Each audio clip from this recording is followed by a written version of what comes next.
Stories have the potential to touch hearts and open minds, and a great story told well, regardless of its cultural or linguistic origins, can transcend borders and resonate with strangers in faraway lands. That's just one of the topics I explored with Sam Barnett, CEO of the Middle East Broadcast Corporation, or MBC, whose programming dominates the Arab world. We spoke on the sidelines of the first ever conference on Dialogue of Asian Civilization, where it was agreed that media like ours are a prime avenue for content exchange and mutual understanding between Asians. I started by asking Mr. Barnett why storytelling is a core component of MBC programming. I think we're in a kind of in a heyday of content, of video content. There's more great content being made now than ever before, both for television and now also for the streaming services. And what we're seeing, particularly in the Arab world now, is we're starting to find stories, produce them at an international level of quality. And our ambition is to take stories from the Middle East, which haven't been shown before, and make them at a high enough level of quality that we can then use them to push our television and our video on demand, but then distribute them internationally. And I think that's happening in lots of different countries. Probably stimulated by the international streaming services and wider accessibility to content. But what seems to be happening is people are interested in stories from elsewhere. Basically, I think that is also a kind of interaction of different cultures, right? When one culture is confronted or meets another culture, then you have this chemical process where either you tend to accept it more easily or you kind of reject it, at least in the first stage. Is that a kind of process that is happening when you are selling a content, when you're pushing a content to your audience? I'm not sure it's as grand as rejecting certain cultures, or I mean, I think there are certain values and there are certain taboos, and every society have them, and if you respect those limits, what it comes down to, is it a good story? If it's a great story in whatever language, wherever it works, it will work, work very well. And we've spent our first slogan at NBC back in 1991 was "The world through Arab eyes." And the vision of our chairman, Sheikh Walid Al Ibrahim, who founded the company and he still leads it, his vision was NBC can go out and get the best of the content around the world and bring it back so that it's suitable for an Arab audience. And that vision is as true today as it was then. I think what's changed is the company has built up its own ability to produce content, and so we are kind of reversing that flow as well, and we are determined that we can also give back to the world some of the great stories that happen in the Middle East. What do you find interesting in this conference, then, that we are talking about a rising Asian consciousness, that we need to have more confidence in our own culture, we need to communicate more among ourselves? What do you think this conference can potentially do to help people in your audience groups?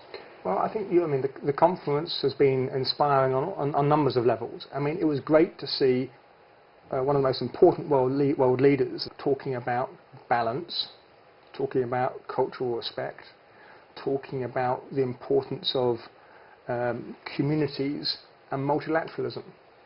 And I think that stands in stark contrast to some of the other things that one's hearing elsewhere. And I think that vote for a group approach to the world's problems was refreshing to hear. He also talked about the importance of media, which we agree with, because he talked about the importance of content exchange, which we've just been discussing again now. And I would say the media is hugely important.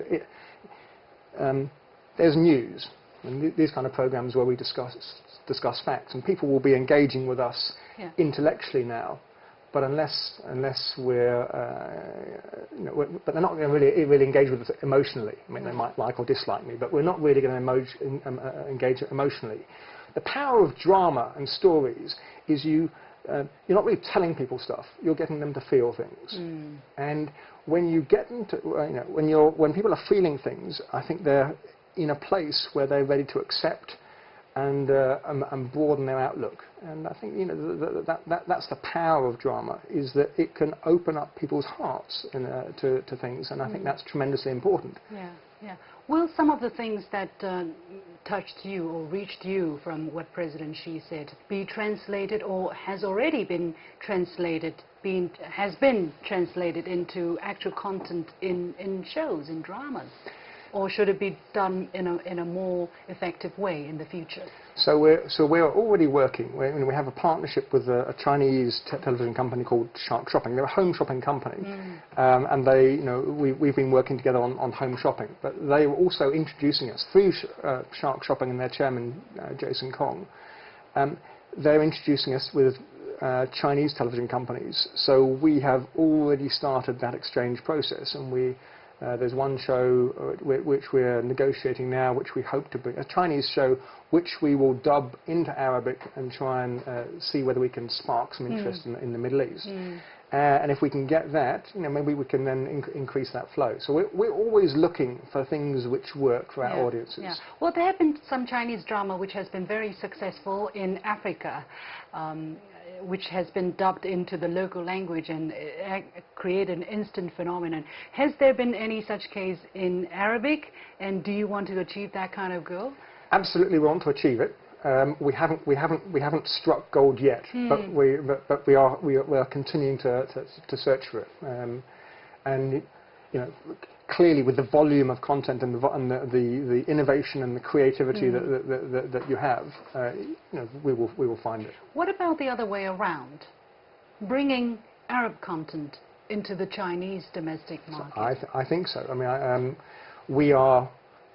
Our mission now is to try and improve the level of storytelling and the quality of our productions. We've just launched what we call NBC Studios, and their mission is to go out and find stories and produce them at an international level of quality, so that we will get them into the Chinese market.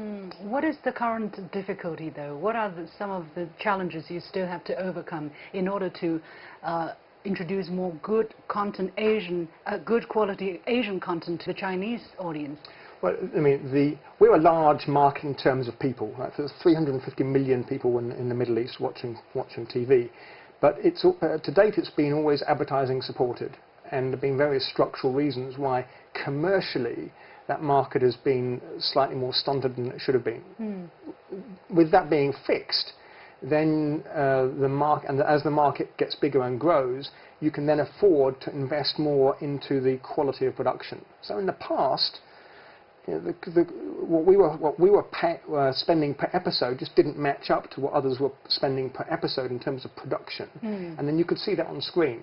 Now, as our market gets bigger and as we invest more, we can increase that production level, and that will make it easier for content to travel. And supposedly that will help us understand ourselves better?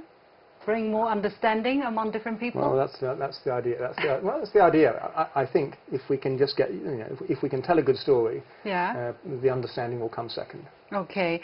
Finally, I know it's a very abstract question, but how do you define Asian civilizations or Asian identities from your experience living in the Arab environment? Is that different from this part of Asia, Eastern Asia? Are there differences? I don't know. I've visited China only twice, so I think it would be too early for me to comment on any detail on China. Just on the Arab countries per se. Oh, I think there's. Look, at NBC we have even in our headquarters in Dubai we have 69 different nationalities. So if we got too hung up on differences, we wouldn't be able to create those teams which come up with great product every single day. So yes, you can spin a story about differences if you want to. But my take is, if you are focusing on getting the task done, there's many more things that bring us together. If you are a decent person looking for decency in others, then we will, you know, we get through any cultural differences, and we find ways to get things done. So for sure there are differences, but there's much more that brings us together than pushes us apart. So inclusiveness, openness is also a big feature in that part of Asia. Well, I'm not going to speak on behalf of Arabic culture.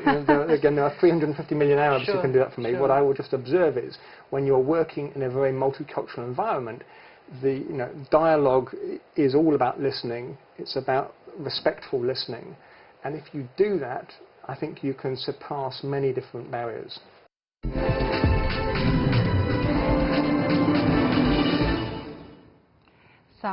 Barnett, CEO of the Middle East Broadcast Corporation. And that's all for this edition of The Point with me, Liu Xin. As always, you can follow me on Facebook and Twitter using the handle The Point with LX. Download the application called CGTN to watch the show on your mobile devices, or go to YouTube and look for CGTN The Point. Thanks for watching. You've got The Point.